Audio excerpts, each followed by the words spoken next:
So what I have here is an Atlas moth from Thailand, and I've hydrated it. It was a dry dead specimen that was bred in Indonesia.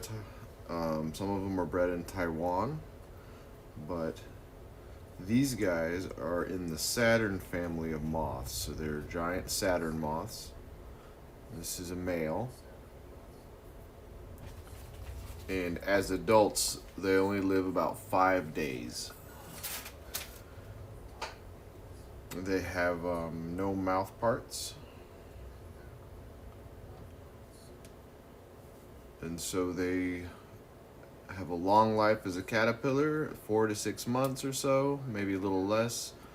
They make a nice big chrysalis out of wood and sticks and other things they can find, and dead leaves, a little silk, and then they turn into this for about 3 to 5 days. They try to breed, lay eggs, and then they turn into basically food for the forest. And so we're going to go ahead and try to pin and spread this guy. I'm just going to see if I can get his wings to cooperate a little bit.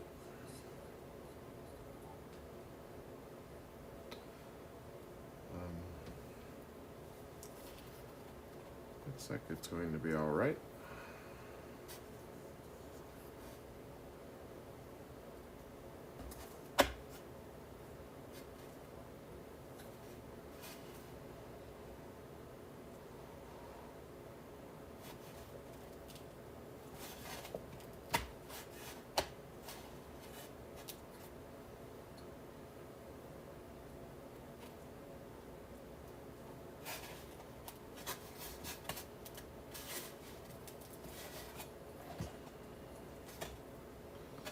Now this spreading board I modified to actually be able to contain large specimens like this.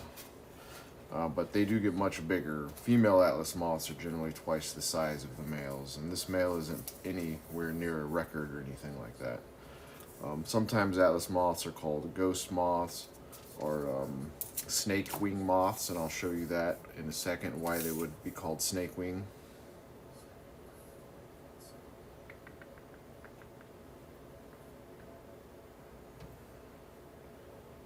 I'm going to get this paper through the wing here for a second.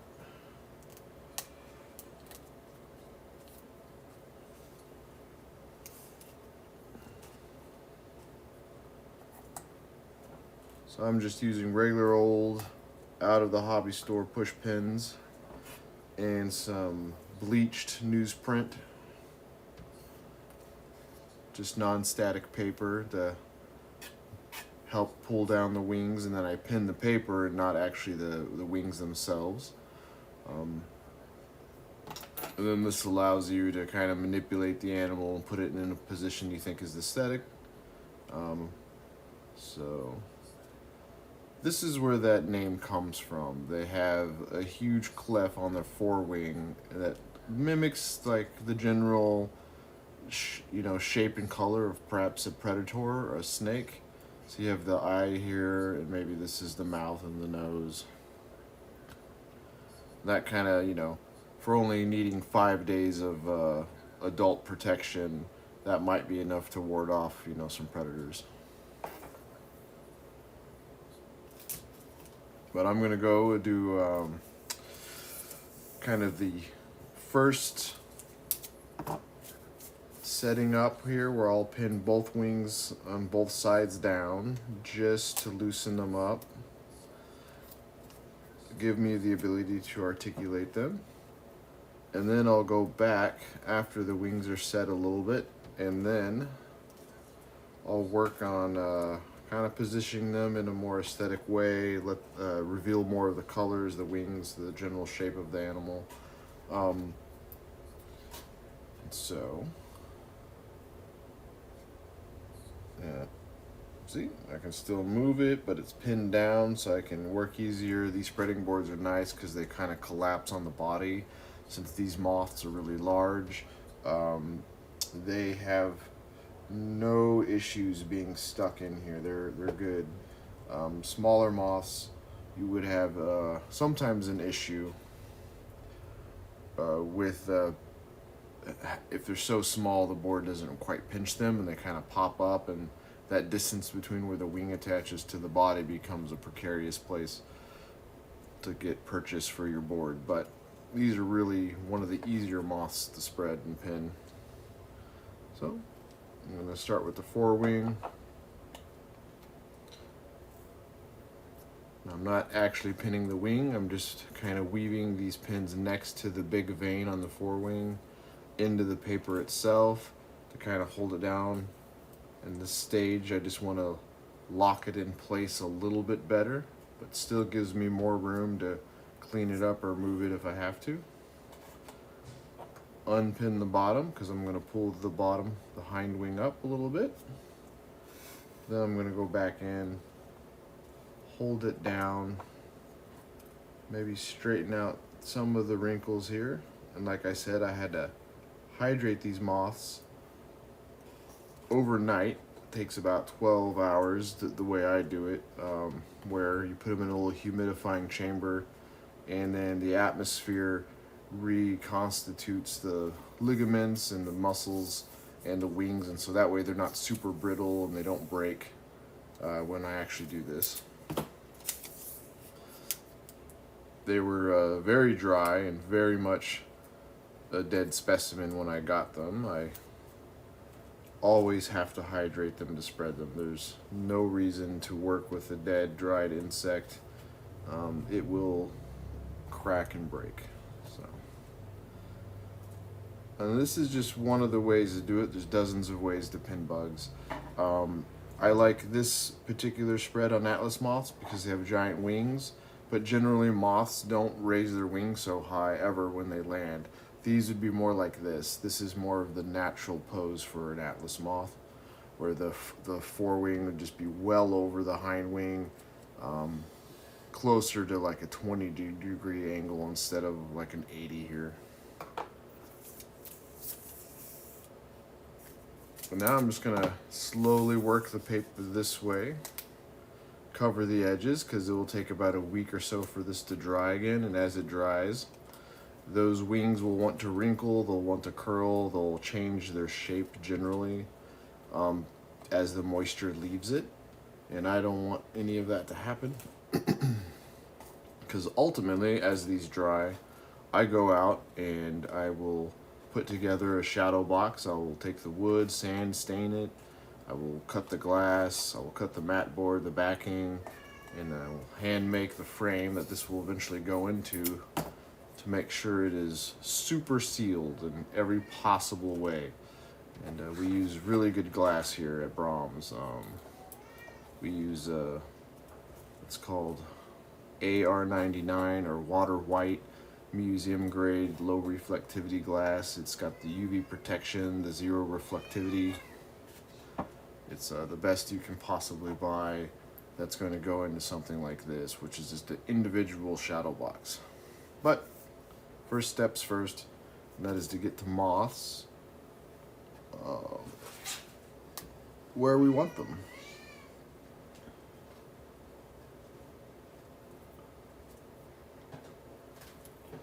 Sorry to lean in there a little bit, just want to make sure I'm making it even. Kind of set that wing down. Looks good. Looks like the hind wing on this side needs to come up a wee bit.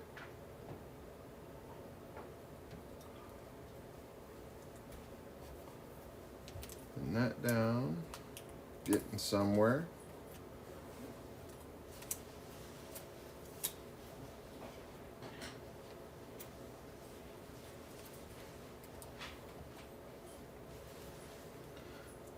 Now the wings of a moth are covered in little scales. They're tiny, tiny, tiny little shield-shaped flecks or tooth-shaped flecks that link into each other, kind of like a snake's scales, but they're made out of a different carbohydrate called chitin, and they do come off fairly easily.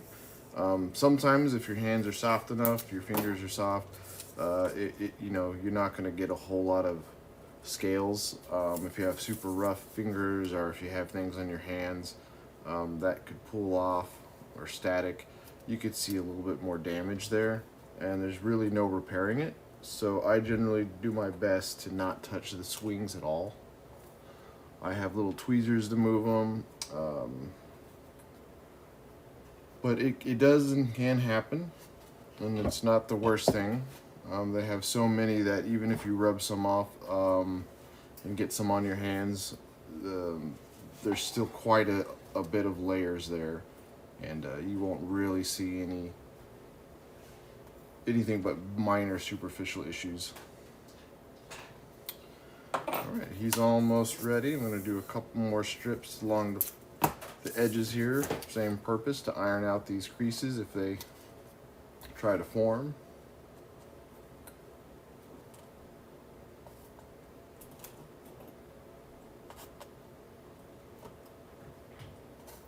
And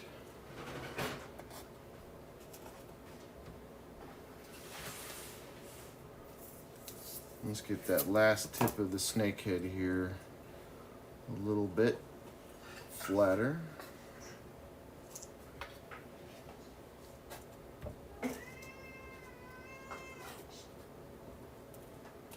And he's pretty much laid out. And then the only thing I'll do, if necessary, at this point, the wings here don't look too, the antennas here are kind of nice.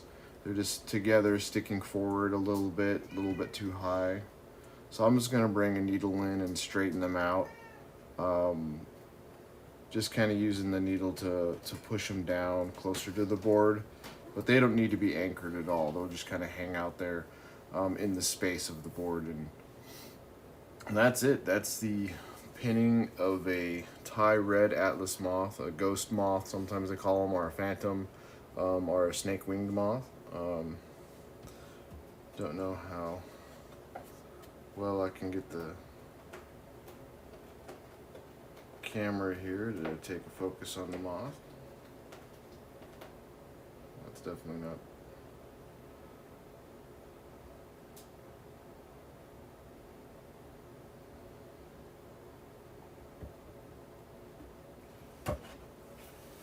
And so that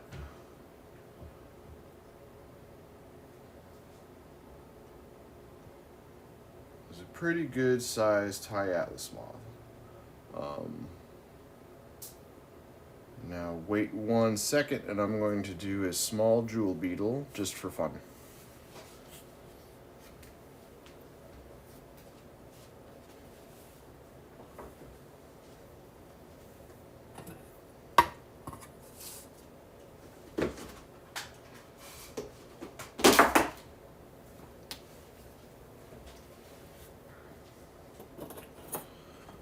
So this is what we call a buprested, or a wood boring jewel beetle. These guys can be menaces to certain trees, but a lot of them just hang out in like dead wood, logs, things like that. They burrow in, that's why they're called wood borers, but they do represent some of the prettiest beetles. And this one is a metallic jewel beetle, so it is very much a shiny Christmas ornament colored little guy. We're gonna spread him out, and I can get to represent more of its coloration under the wings there.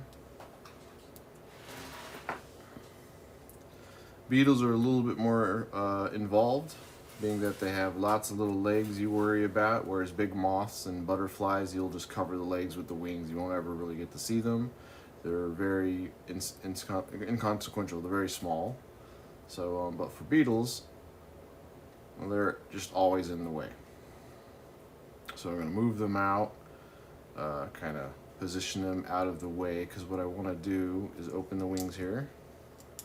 So I get a nail underneath the elytra, which is the hard wing case cover for a beetle's wings. And then this will allow me to kind of fan them out of the way. And they're really flexible. This is like a very durable fingernail or thumbnail. Very similar to our carbohydrate that makes up our nails. Again, it's called chitin, and we have keratin, so chemically very close. I'm going to pull the wings out, kind of give you a look of what might be the final product will be. This again is another little guy from the Pacific, tropics of the Pacific. We're going to be Indonesia, Malaysia, lots of drill beetles around the world for sure. Let me see if I get the camera to focus, and you can see how metallic he is. Even on the underside's pretty. Like there's no bad spot to pin this guy and make a display with them, because they do just become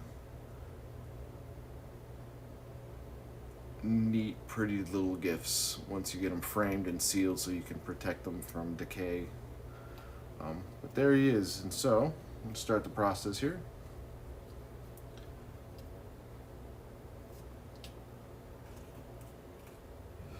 I generally try to anchor the head, get it stable where I want them, and then I'll pick the abdomen and push that down with the pins. Again, I'm not piercing the animal at any spot, even though it wouldn't hurt, and lots of people use entomology pins, which are these little black ones.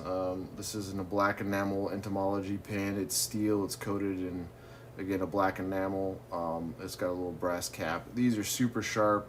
They will go through the thorax without causing any real damage, and they're very durable. But if I don't have to pierce the shell, I won't. So, pretty good. A little bit of stability here. Just move that in the front. And then I'm going to get the elytra out of the way. It's going to want to ride up a little bit, that needle, so I'm going to just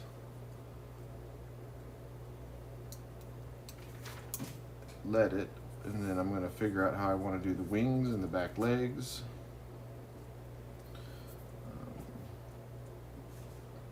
These guys don't have scales like the moths do, not really. Like their color's not going to come off, it's not going to change. Beetles are extremely well sealed and watertight.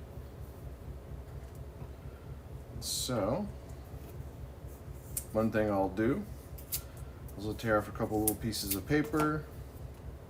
I'm going to see about where I want this wing, and I'll use a needle to kind of move it. If I like that spot, I'll go ahead and then pin the hind wing down, which is actually the one they use for flight. Moths and butterflies obviously use all of their wings, but beetles have their forewing hardened. And so it's mostly a cover for moisture, protection. Most beetles burrow, so they don't want their wings to get damaged. And so the elytras have evolved to be basically extra flexible armor. And there's no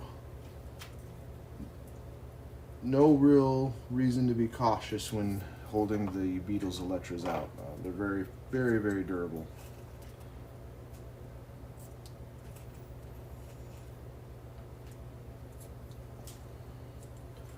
So getting a little closer here, trying to figure out how I want to pin him. I'll probably move his elytra a little further forward so you can see his wings separate.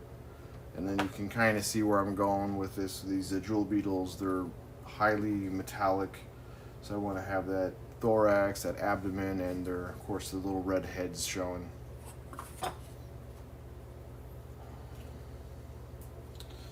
So for a little bit more leverage, I'm going to go anchor the back legs down to prevent him from rotating.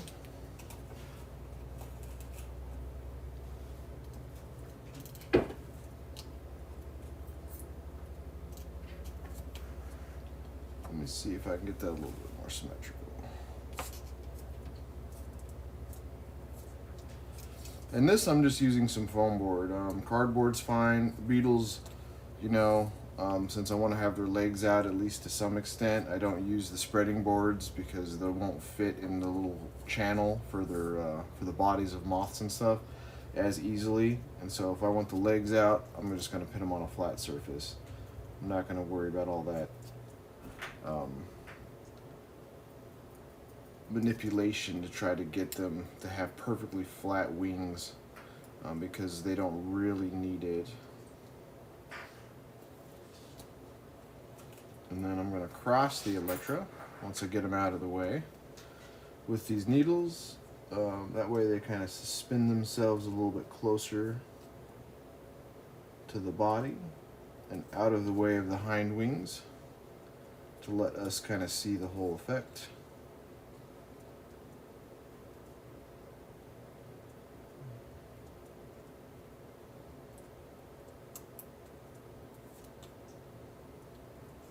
Maybe one more here.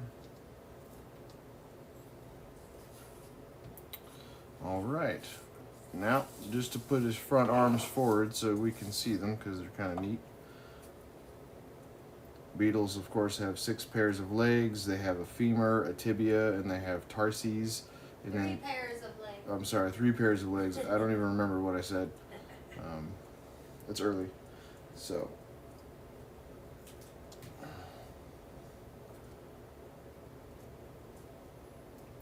in this case, I'm only going to be able to represent 2 of the pairs because the wings will cover the middle pair. But I want his little front arms shown because they're funny. Let's see here.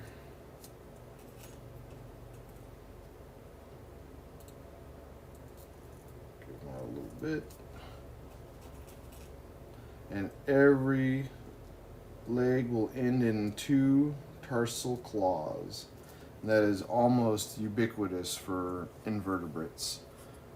Spiders, beetles, butterflies, moths, everything will end in a little bundle of tarses, and then there'll be 2 tiny little claws that will come out somewhere. Most invertebrates have that, with the exception of like myriapods, centipedes, things like that. But most generally speaking, almost every beetle, almost every spider will have some modified tarsal claws here, and they're usually just in them too. But there you go. And this is a jewel beetle who's now completely spread pinned, and after a few days of drying it will stay rigid in this form, which is why we pin in the first place, because with the moisture in there he'll just collapse again, and we don't want that. So hydrate to articulate, pin, and dehydrate, and then while that's happening we'll put him in a nice little frame. And I appreciate you guys for taking a gander.